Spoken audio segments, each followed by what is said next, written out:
Hello, good morning all of you my student. Welcome back in this channel. And today we will going to continue भालू ने खेली football exercise. ठीक है, तो हमने ये कहानी ऑलरेडी पढ़ ली थी, समझ ली थी। इसमें क्या हुआ था, क्या नहीं हुआ था। इसमें दो कैरेक्टर थे, एक भालू और एक दूसरा शेर का बच्चा, और लास्ट में एक तीसरा कैरेक्टर आता है माली। ठीक है, now so in the last video you have done कहानी से प्रश्न उत्तर। ठीक है, प्रश्न उत्तर आपने कर लिए थे। पहले क्या हुआ था, फिर क्या क्या हुआ, ये भी आप लोगों ने ऑलरेडी समझ लिया था कि कैसे, कहाँ पे, किस तरीके से हमें सेंटेंस को अरेंज करके कहानी को उसके सही रूप में बताना है। ठीक है, तो इसमें पहले क्या हुआ, कौन कौन सी चीजें पहले हुई, उसको अरेंज करके नंबर देने थे, जो आपने ऑलरेडी कर लिए थे। और प्रश्न उत्तर भी आप लोगों ने बच्चों अच्छे से कर लिए थे, I know. So this is the question answer we have done. ठीक है, चारों क्वेश्चन हमने पहले से कर लिए थे। ठीक है, ये वाले क्वेश्चन के शेर के बच्चे ने पेड़ की डाल क्यों पकड़ी, फिर उसने इसलिए पकड़ी ताकि वह जमीन पर ना गिर जाए। शेर का बच्चा क्यों दहाड़ा, क्योंकि उसे हड़बड़ी में शेर का बच्चा दहाड़ा था। भालू साहब किस बात पर पछताए, भालू साहब शेर के बच्चे को फुटबॉल समझकर पैरों से उछाला, इसलिए वह पछता रहे थे। भालू ने क्यों कहा ओह किस आफत में फंस गया, क्योंकि शेर के बच्चे को बार बार उछालना पड़ा और वो थक गया था। Now today we will see next exercise and that is by heading क्या होता अगर। पहला प्रश्न, भालू शेर के बच्चे को ना पकड़ता। अगर भालू शेर के बच्चे को ना पकड़ता तो क्या होता।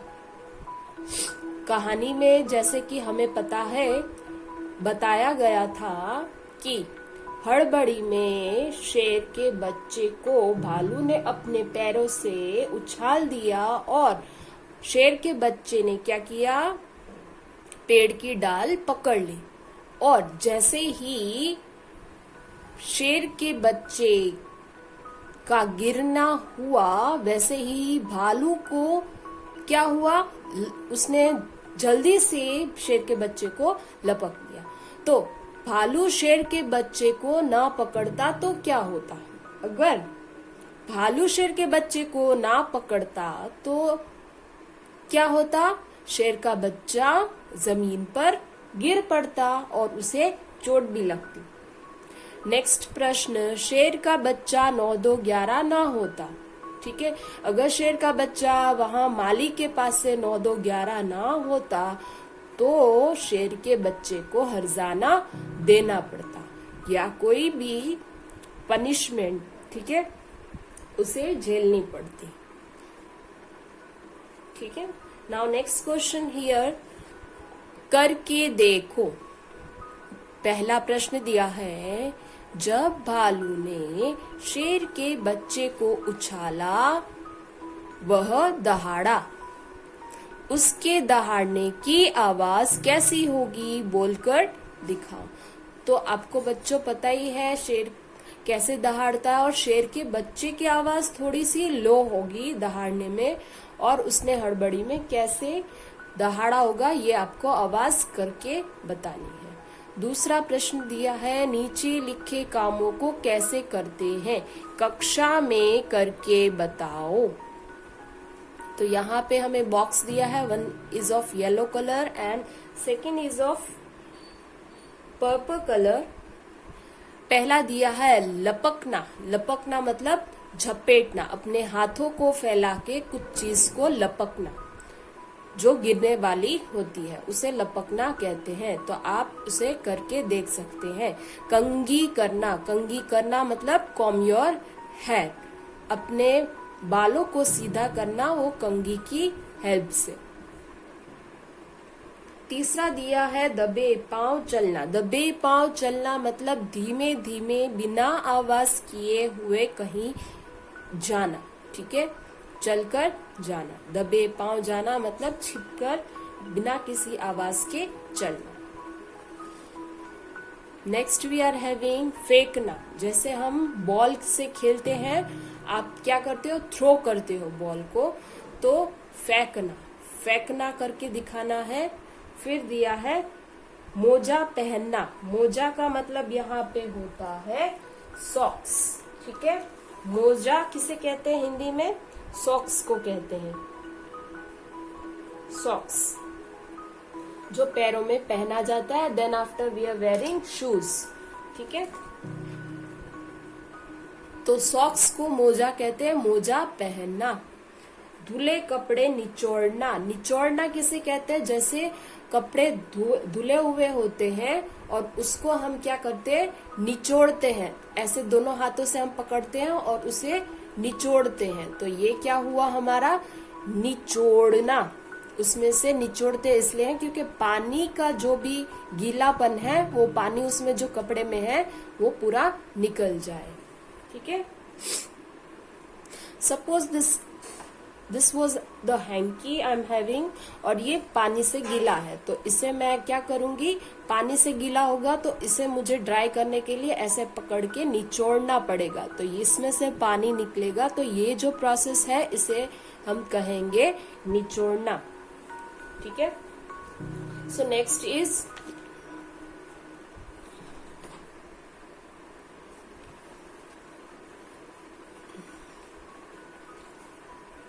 शेर के बच्चे ने सुनाई आप बीती। शेर के बच्चे ने सुनाई आप बीती। शेर के बच्चे ने घर जाकर अपने माता पिता को अपनी कहानी सुनाई। उसने क्या क्या सुनाया होगा बताओ। तो शेर का बच्चा जब वहां मालिक के पास से 9-2-11 हो गया, वो अपने घर पहुंचा होगा और उसने अपने माता पिता को बताया होगा कि कैसे वो जामुन के पेड़ के नीचे सो रहा था और अचानक से किसी ने उसे पैरों से उछाल दिया और उसने देखा कि वहां पे एक भालू साहब थे जिसने उसे पैरों से उछाला, और फिर कैसे उसने भालू जी ने उसे पकड़ लिया और उसे बार बार उछाला और उसे बहुत ही मजा आ रहा था। लेकिन बाद में क्या हुआ, अचानक भालू जी कहीं पे गायब हो गए और वो नीचे गिर पड़ा। जैसे ही वो नीचे गिर पड़ा, वहां पे माली आ गए और माली उससे हर्जाना मांग रहे थे, और वहां से वो थोड़ी ही देर में गायब हो गया। 9-2-11 हो गया। वैसे ही उसने ये पूरी कहानी अपने घर पे सुनाई होगी, ठीक है। और कैसे उसने फील किया, कैसे उसे क्या समझ में नहीं आ रहा था, क्यों ऐसा हुआ, सब कुछ उसने अपने माँ बाप को बताया। खेल खेल में प्रश्न नेक्स्ट है, खेल खेल में उसके अंदर दिया है क, फुटबॉल को फुटबॉल क्यों कहते हैं। फुटबॉल को फुटबॉल क्यों कहा जाता है, as we all know that foot का मतलब होता है हमारे पैर। That's why this English word used here। Football का मतलब होता है हमारे पैर। That's why in English foot का मतलब हो गया अपने पैर और बॉल का मतलब हो गया गेंद। तो फुटबॉल को इसलिए फुटबॉल कहा जाता है क्योंकि हमें उसे पैरों से बॉल को मारना होता है और उसे खेलना होता है। तो फुटबॉल को फुटबॉल क्यों कहते हैं, अब आपको समझ में आ गया होगा।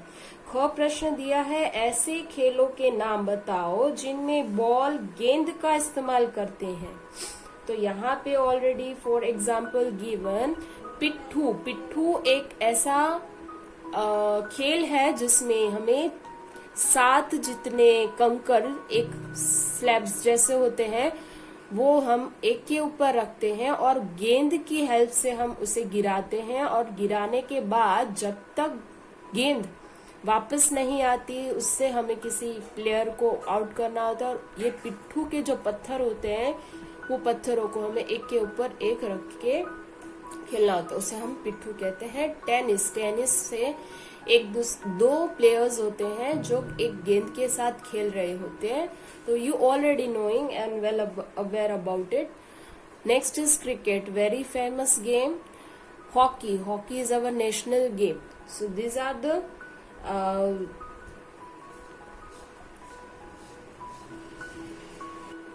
games which we can include with the help of ball we are playing. Many more games you can also write in that place, but I have written here tennis, cricket, hockey. Hindi में कैसे लिखा जाता है? Tennis को ट के ऊपर एक ही मात्रा, न पे छोटी ई की मात्रा स, टेनिस. क्रिकेट क पे वो पैदान, हमने जो पैदान सीखा था वो लगा के यहाँ पे क्री, मतलब यहाँ पे छोटी की मात्रा लगेगी. फिर क पे एक ही मात्रा ट, क्रिकेट. हॉकी ह पे आ की मात्रा, यहाँ पे र की मात्रा और क पे बड़ी ई की मात्रा, सॉरी, यहाँ पे ये मात्रा लगेगी र की. हॉकी. तुम्हारी समझ से ठंड से बचने के लिए शेर का बच्चा गोल मटोल सिमट कर बैठ गया था. तुम्हारे विचार से शेर का बच्चा ठंड से बचने के लिए और क्या क्या कर सकता था? तो यहाँ पे हम कुछ अपने तरीके से ऐड कर सकते हैं, जैसा हमें लगता है. आपके पास कौन कौन से विचार हैं बच्चों, कि क्या लगता है आपको? क्या शेर का बच्चा कुछ और इस्तेमाल कर सकता था? कुछ और ऐसी चीजें थी किस तरीके से वो ठंड पे बच सकता था? हाँ, तो हम यहाँ पे अपने तरीके से कह सकते हैं कि वो झाड़ियों के बीच सो सकता था जिससे उसे ठंड ना लगती, या आग के पास कहीं पे जाके बैठ सकता था जहाँ पे हवा नहीं लग सकती थी. ठीक है. उलट पुलट. सर्दियों का मौसम, चारों ओर कोहरा ही कोहरा. गर्मियों का मौसम, चारों ओर धूप ही धूप. उदाहरण के अनुसार शब्दों को उलटकर लिखो. तो यहाँ पे हमें ये उदाहरण दिए गए हैं.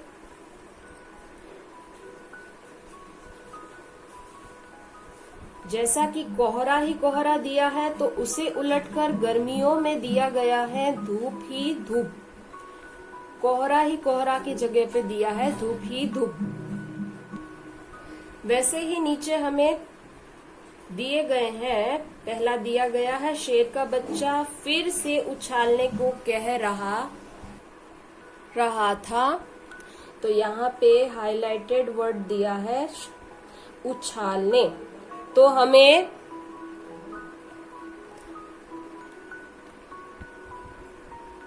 गिराने मतलब उछालने का ऑपोजिट उलट करके लिखना है. तो यहाँ पे उछालने के जगह पे हमने लिख दिया है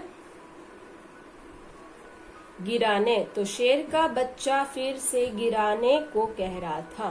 ठीक है. नेक्स्ट दिया पेड़ की एक डाल पकड़ ली. तो यहाँ पे हाईलाइटेड वर्ड दिया है पकड़ ली.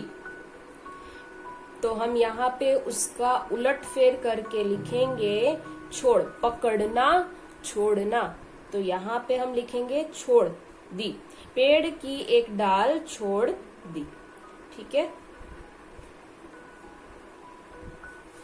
नेक्स्ट हमें दिया है पिट्ठू. जो हमने पहले यहाँ पे देखा उसे दूसरे शब्दों में क्या कहा जाता है ये हमें यहाँ पे बताया गया है. पिट्ठू को सतोलिया भी कहते हैं. पिट्ठू जो खेल है उसे दूसरा नाम दिया गया है सतोलिया भी कहते हैं. This much. ओके. तो आपको बच्चों समझ में आ गया होगा इतना. अंडरस्टूड? ओके. Next question. ठंड से बचना. ठंड से बचना. भालू ने ठंड से बचने के लिए फुटबॉल खेलने की बात सोची. तुम ठंड से बचने के लिए क्या क्या करती हो? सही का निशान लगाओ। यहाँ पे हमें कुछ ऑप्शंस दिए गए हैं और यहाँ पे आप क्या करते हो उस चीज पर टिक लगाना है। कौन सी चीज आप ठंड से बचने के लिए करते हो? दौड़ लगाती हो, राइट। गर्म कपड़े पहनकर घर में बैठती हो, इट्स राइट। रजाई ओढ़ती हो, इट्स राइट। आग तापती हो, राइट। ठंडा पानी पीती हो, रॉन्ग। सर्दियों में हमें ठंडा पानी नहीं पीना चाहिए। गर्म पानी में नहाती हो, इट्स राइट। गर्म गर्म चाय पीती हो, it's right. So only one thing which we don't have to do in winter, ठंडा पानी पीती हो, ठीक है। ना ठंडा पानी से नहाना चाहिए और ना ठंडा पानी पीना चाहिए। So this much exercise we are having in this chapter, and this much only we have to do in textbook. Now in the next video we will do workbook exercises. Thank you all. Till that, keep learning and enjoy. Stay healthy, stay safe.